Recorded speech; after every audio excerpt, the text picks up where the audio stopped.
You know, a hospital is supposed to be a place for healing, right? But here's the paradox.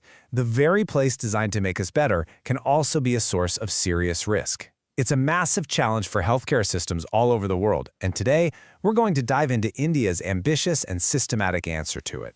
So, the big problem we're talking about is something called a nosocomial infection, or to put it more simply, a hospital-acquired infection. And these are no small deal. They cause a ton of extra suffering, they force people to stay in the hospital way longer than they should, and tragically, they can even cause deaths that were completely preventable. The stakes are incredibly high, and that's exactly why you need a big systemic solution. And this is that solution. It's called Kayakalp. Launched back in 2015, it was part of the huge nationwide Clean India mission. And the name itself tells you everything you need to know. Kayakalp means rejuvenation. This isn't just about mopping the floors, it's about a total rebirth of the entire hospital environment. So how in the world do you pull something like this off? Well, we're going to break it down. First, we'll look at what every patient sees, those crucial first impressions. Then we'll get into the critical safety protocols that act like an invisible shield. After that, we'll explore the hospital's hidden systems. And finally, we'll see how Kayakalp works to build a culture of cleanliness that actually lasts.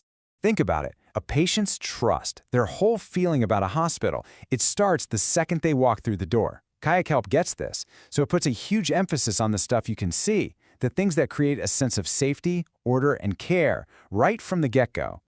And here's a perfect example of how deep this goes. It's a tiny detail, but it makes a world of difference. The guidelines actually get into the specific language on signs. Instead of a harsh command like keep silence, they recommend a more collaborative request, help us in maintaining silence. See the difference? It instantly changes the tone and makes the patient feel like a partner in their own care. And these pictures, they show you exactly what that looks like in the real world.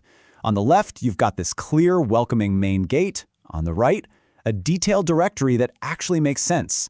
The whole point is to make navigation easy. Hospitals can be incredibly stressful and confusing. Simple, clear signs just lower that anxiety and help people get where they need to go without a fuss. And it goes way beyond just signs, of course. We're talking about the complete upkeep of the building.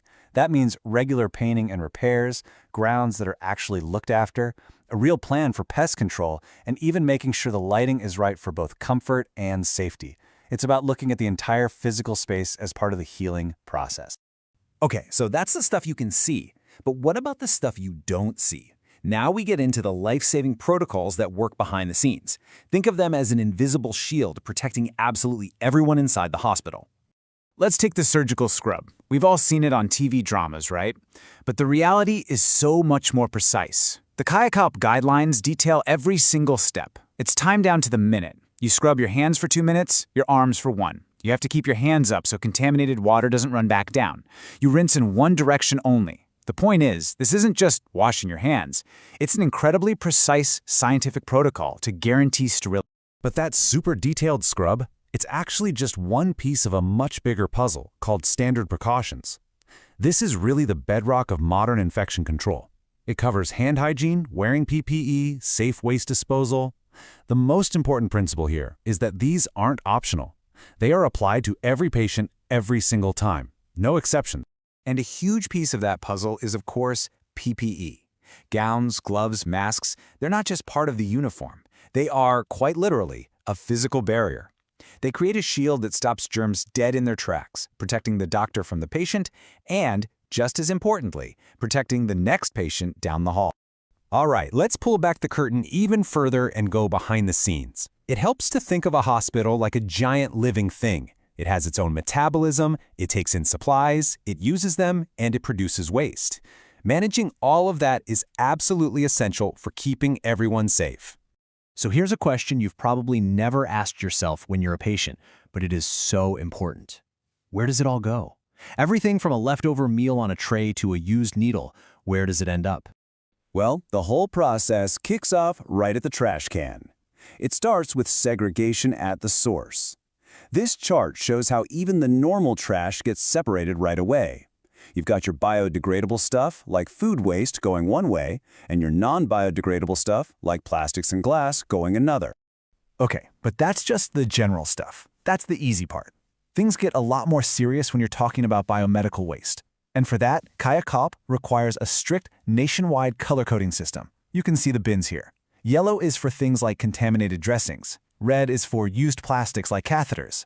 This isn't just a helpful suggestion, it's a critical safety rule to make sure dangerous materials are handled the right way from the start. And this symbol, well, it says it all, doesn't it? The biohazard symbol is a universal sign for danger. It means the stuff inside can make people really, really sick. Messing up the disposal of this waste isn't just messy, it's a direct threat to the health of the staff, other patients, and even the community outside the hospital. Okay, so you've got clean buildings, you've got strict rules. Great. But how do you make sure it all lasts? How do you prevent things from slipping back to the old way? Well, the final, and maybe the most important part of Kayakalp is all about building a sustainable culture of cleanliness.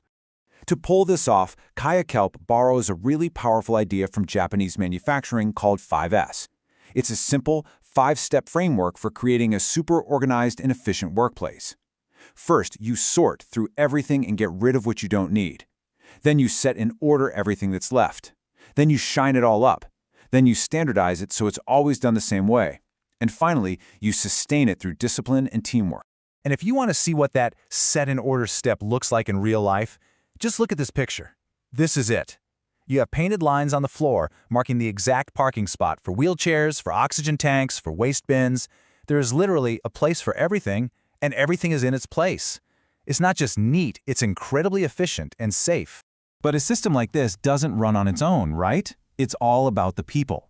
So every hospital has to have a dedicated committee for this stuff.